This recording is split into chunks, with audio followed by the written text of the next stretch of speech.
Maman épuisée, pourquoi tu cries sur tes enfants et comment commencer à arrêter? Tu connais ce moment où t'es déjà à bout et ton enfant fait juste un tout petit truc de plus et là, tu exploses. Tu cries, les mots sortent tout seuls, tu ne te reconnais qu'à moitié et juste après tu te dis « Mais pourquoi j'ai encore crié? Qu'est-ce qui cloche chez moi ?» Si tu te reconnais là-dedans, respire. Tu n'es pas seul.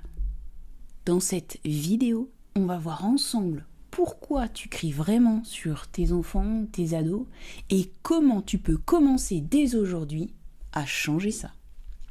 Je suis Clarence, j'accompagne les mamans à mieux se comprendre, à réguler leurs émotions, pour pouvoir parler à leurs enfants sans se renier, sans s'oublier. Et avant tout, j'ai envie de te dire quelque chose de très clair. Tu n'es pas une mauvaise mère parce que tu cries. Tu es juste une maman épuisée qui fait de son mieux avec un réservoir vide. Dans les prochaines minutes, je vais t'expliquer ce qui se passe à l'intérieur de toi avant que tu ne cries et surtout, reste bien jusqu'à la fin car je vais te guider dans un micro-changement concret tout simple que tu vas pouvoir tester dès la prochaine montée en tension pour éviter de crier et de le regretter après. On va commencer par la base. Tu ne cries pas parce que tu es hystérique ou trop émotive. Tu cries parce que ton système interne est en surcharge. Imagine que tu as un réservoir intérieur, un peu comme une batterie. Le matin, tu te lèves avec un niveau d'énergie parfois déjà moyen, parce que tu as mal dormi, parce que tes enfants sont réveillés, tu es malade dans la nuit, parce que tu as 1000 choses dans la tête, et la journée commence. Tu prépares les affaires, tu penses aux affaires, au boulot, aux rendez-vous médicaux, aux courses, au repas du soir. Tout ça, c'est de la charge mentale. Personne ne la voit, mais elle te vide de l'intérieur. Et à chaque « Maman, maman !» et à chaque dispute à gérer, à chaque émotion de ton enfant que tu vas accueillir, ton réservoir se vide un peu plus. Arrive un moment où tu es à 5% de batterie. Et là, à ce moment, il suffit juste d'un verre renversé, d'un « non, je veux pas mettre la table, c'est au tour de ma sœur, c'est tout le temps moi qui le fais », d'une énième demande alors que tu ranges la cuisine pour que ton système se mette en mode « alerte générale ». Ton cerveau, lui, croit qu'il doit se protéger.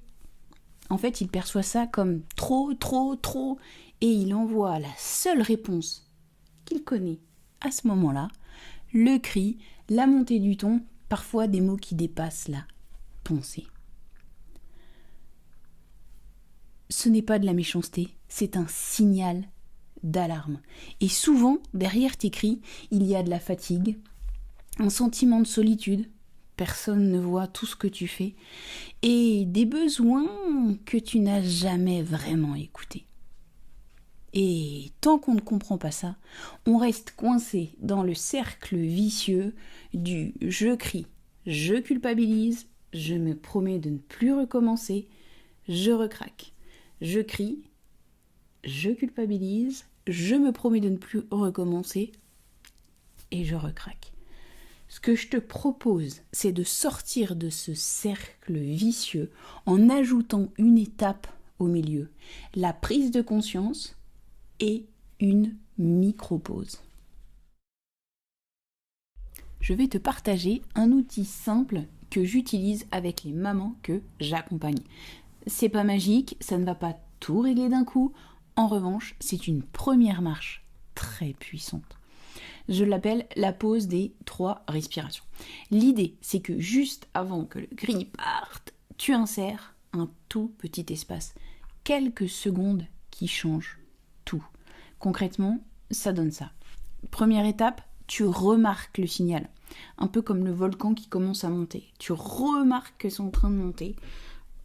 Observe, Moi, personnellement, c'est souvent au niveau de mon ventre.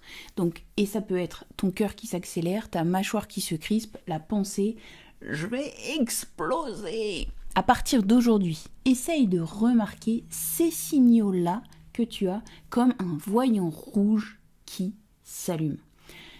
Deuxième étape, tu t'arrêtes physiquement. Tu poses ce que tu es en train de faire, tu cesses de parler, un peu comme si tu appuyais sur pause. Troisième étape, tu prends 3 respirations profondes. Inspire, expire. Et ça, 3 fois. Pas besoin de faire parfaitement, juste 3 vraies respirations en conscience. On va le faire ensemble maintenant, un peu comme un entraînement. Ok. On y va.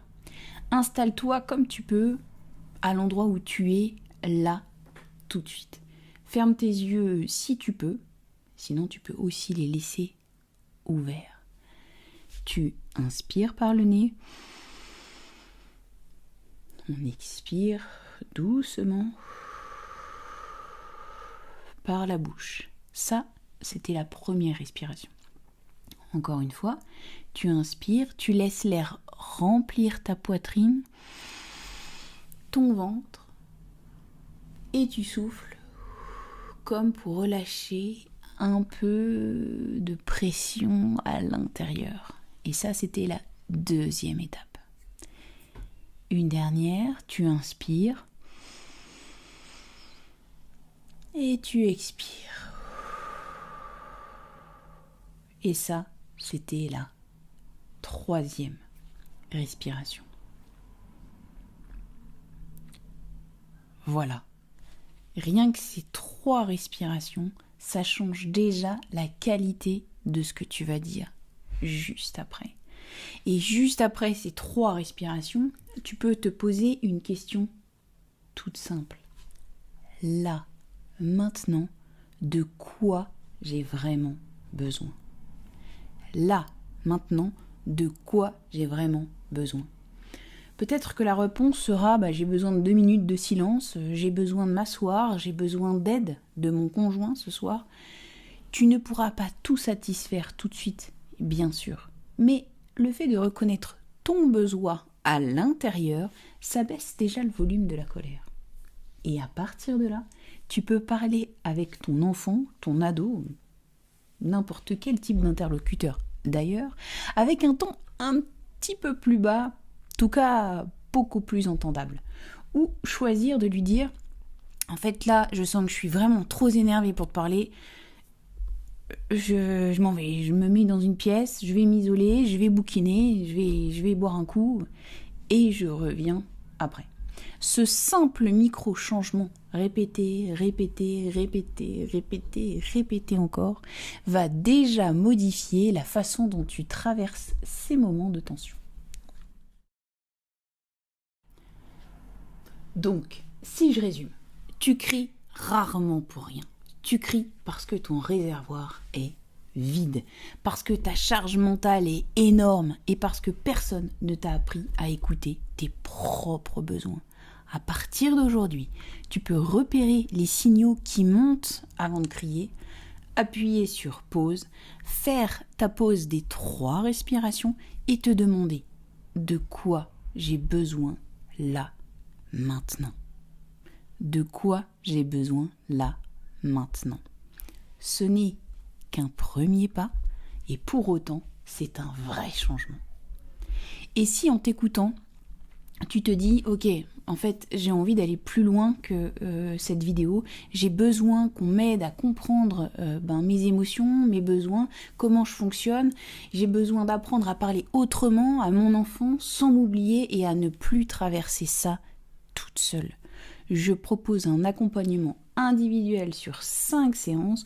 On vient mettre de la clarté sur ce qui se passe en toi quand tu es au bord d'exploser et tu commences à apprivoiser tes émotions et à tester d'autres façons de réagir et de communiquer avec ton enfant tout en te respectant.